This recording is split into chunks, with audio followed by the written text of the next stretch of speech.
Bismillahirrahmanirrahim. Assalamualaikum warahmatullahi wabarakatuh. Perkenalkan, nama saya Lia Rustiana Dewi dengan NIM 20119041.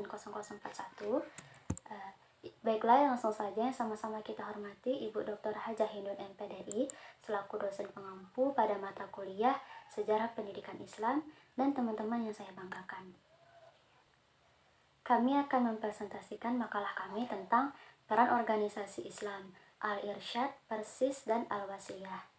Baiklah, memasuki pembahasan yang pertama yaitu tentang organisasi Al-Irsyad. Al-Irsyad merupakan madrasah yang tertua dan termasyhur di Jakarta yang didirikan pada tahun 1913 oleh Perhimpunan Al-Irsyad Jakarta dengan tokoh pendirinya Ahmad Surkati Al-Ansori. Tujuan perkumpulan Al-Irsyad ini adalah memajukan pelajaran agama Islam yang murni di kalangan bangsa Arab di Indonesia. Sebenarnya Al-Irsyad adalah pecahan dari organisasi Jamiat Khair yang menurut Steinbrink pada tahun 1913 telah terjadi perpecahan di kalangan Jamiat Khair mengenai hak istimewa golongan syahid. Mereka yang tidak setuju dengan kehormatan berlebihan bagi syahid dikecam dan dicap sebagai reformis dan kemudian mendirikan organisasi Jamiah Al-Islam wa Al-Irsyad Al-Arabiyah, Jamiah Al-Islam wa Al-Irsyad Al-Arabiyah yang dikenal dengan nama yang umum yaitu Al-Irsyad. Peran dan usaha-usaha organisasi Al-Irsyad dalam bidang pengembangan pendidikan Islam. Salah satu perubahan yang dilakukan Al-Irsyad adalah pembaruan di bidang pendidikan. Nah, dalam bidang pendidikan Al-Irsyad mendirikan madrasah awaliyah lama pelajaran 3 tahun, ibtidaiyah lama belajar 4 tahun, tazhiziyah lama belajar 2 tahun, mu'alimin lama belajar 4 tahun, dan takhasus lama belajar 2 tahun. Al-Irsyad juga mendirikan beberapa sekolah guru di Jakarta dan Surabaya. Selain itu, di Jakarta juga dibuka kursus yang bersifat khusus yang lama belajarnya 2 tahun. Menurut Nur, pemimpin-pemimpin Al-Irsyad dalam bidang pendidikan banyak dipengaruhi oleh Muhammad Abduh. Dalam mendidik anak, menurut mereka hendaklah ditekankan pada tauhid, fikih, dan sejarah. Salah satu langkah yang cukup baik dilakukan Al-Irsyad pada tahun 1930-an adalah disediakannya beasiswa untuk beberapa lulusannya untuk belajar di luar negeri. Salah satu langkah yang cukup baik dilakukan Al-Irsyad pada tahun Salah satu langkah yang cukup baik yang dilakukan Al-Irsyad pada tahun 1930-an adalah disediakannya beasiswa untuk beberapa lulusannya untuk belajar di luar negeri, terutama Mesir. Meskipun alumni yang mereka kirim tidak banyak memberikan kontribusi setelah mereka pulang dibandingkan dengan mereka pergi ke luar negeri dengan biaya sendiri. Tetapi yang jelas upaya penyediaan beasiswa merupakan langkah maju pada saat itu. Yang kedua yaitu tentang organisasi Persis atau Persatuan Islam.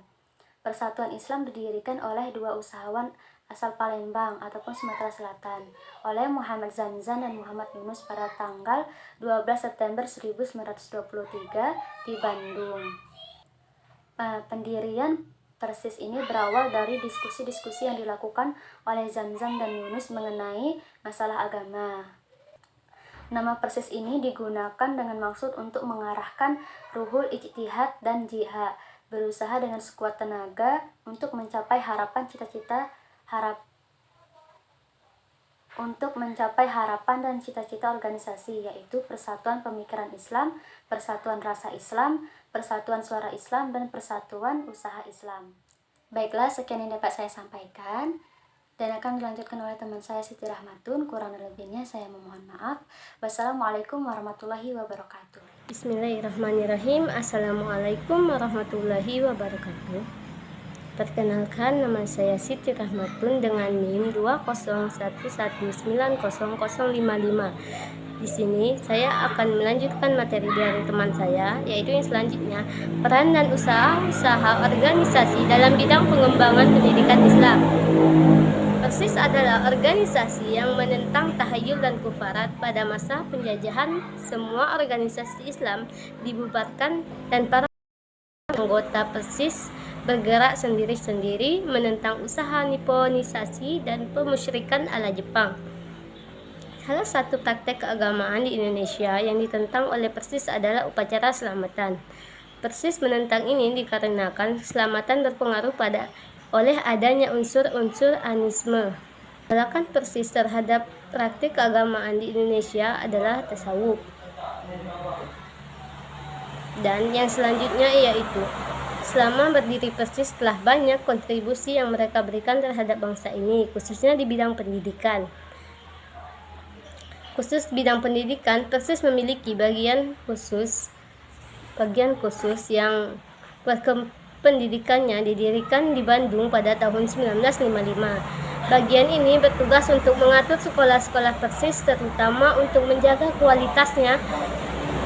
Pada tahun 1963, Persis menangani 20 sekolah di Jawa Barat dan Jawa Tengah. Pun Persis membuka kursus keguruan dan komunikator, membuka 2 sekolah dan pesantren di Bangil atau Jawa Timur. Persis memfokuskan pada pendidikan keperguruan dan agama, namun tidak berorientasi pada pendidikan dan pengajaran agama Islam. Baik, materi selanjutnya yaitu bagian C, yaitu bagian saya Al-Wasliyah. 1. Latar belakang organisasi Al-Wasliyah. Al-Jamiatul Al-Wasliyah, lebih dikenal dengan Al-Wasliyah, merupakan organisasi Islam yang didirikan di Kota Medan, Sumatera Utara pada tanggal 30 November 1930. Hari itu sangat bertepatan dengan 9 Rajab 1349 Hijriah. Sejarah berdirinya Al-Wasliyah ini didirikan pada masa penjajahan Hindia Belanda, di mana para pendiri organisasi Al-Wasliyah itu ikut berpartisipasi dalam melawan para penjajah. Banyak tokoh-tokoh Al-Wasliyah ditangkap oleh Belanda dan dijebloskan ke penjara hingga menjadi syahid. Hingga sekarang Al-Wasliyah menjadi ormas organisasi masyarakat Islam yang bersifat sosial dan memiliki tujuan untuk mengamalkan ajaran Islam untuk kebahagiaan dunia dan akhirat. Selain itu, organisasi ini juga serta-merta mewujudkan masyarakat yang beriman, bertakwa, dan aman, damai, dan adil, makmur, dan diridhoi oleh Allah dalam negara Indonesia yang didasarkan dengan Pancasila. Al-Wasliyah juga mengembangkan usaha dan kegiatan untuk mewujudkan tujuan. Ada 5 macam usaha dan kegiatan yang dijalankan oleh organisasi ini, merupakan panca amal Al-Wasliyah, yaitu 1. Pendidikan dan kebudayaan.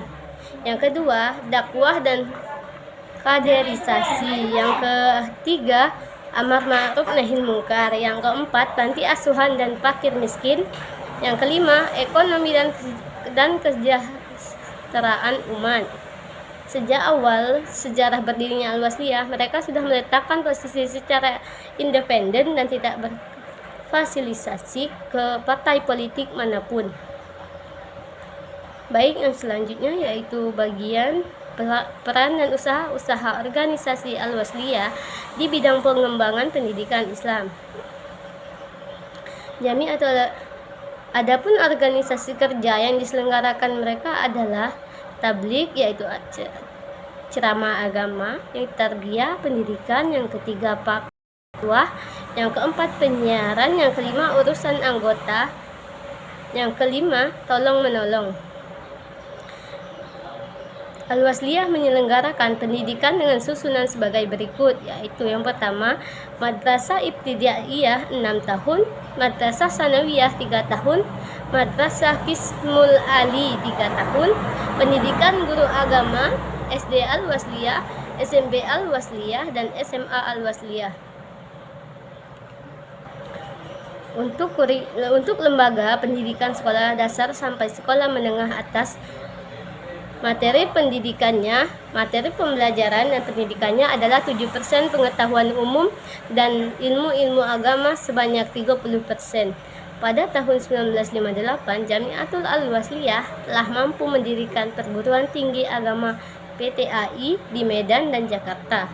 Untuk cabang Medan kemudian menjadi universitas dengan layak, mempunyai cabang seperti Sibolga, Kebon Jahe, Rantau Perapat. Yang selanjutnya yaitu Kalimantan Selatan yang sedang bernama STIT Al-Wasliyah Barabai Al-Asbugha. Memang tidak bisa dipungkiri bahwa Jamiatul Al-Wasliyah sangat besar perannya dalam menyukseskan bidang pendidikan di Indonesia. Sekian, kurang lebihnya mohon maaf. Saya akhiri. Wassalamualaikum warahmatullahi wabarakatuh.